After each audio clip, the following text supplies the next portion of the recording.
several things about this program are attractive to me. One of them you just mentioned, which is that by not rigidly attaching individual workouts to specific days of the week, one in theory could say, okay, I didn't get that much sleep last night. I know that a lot of people say, what is feel, but I don't feel recovered, or like I'm going to get that much out of the workout tomorrow. So or today. So I'm just going to push it forward a day. Yeah. The ability to slide workouts forward or back by a day, I think, is incredibly valuable. If for the consistency's sake. I also really like this idea of some of the long duration work coming a day after hitting the strength and a bit of hypertrophy work. So this would be the day 2.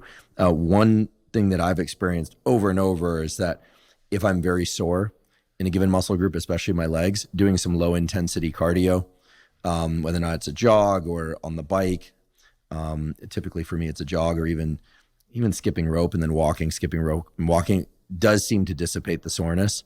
I'm sure there's a mechanism. There's a mechanism for everything, frankly. Yep. But I like that arrangement.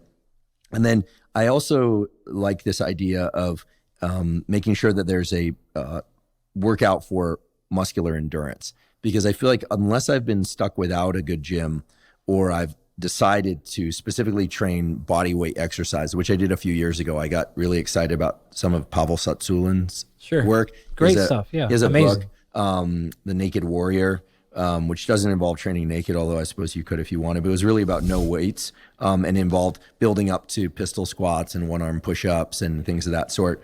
Even doing pull-ups on doors. And I discovered that some door frames are much stronger than others in hotels. I just accidentally caused some damage there. But in any case, muscular endurance, I think, is a really interesting one that I plan to incorporate into my schedule. But that is, I think, is one that's often overlooked, unless people really have an aversion to weights and to machines. You're right. It shouldn't be, because it's pretty low-hanging fruit.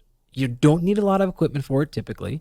It doesn't hurt that bad. You don't often get that sore out of it, and you're going to feel a nice, wonderful pump afterwards. So it's great. And as we discussed many times now, it is quite effective at hypertrophy.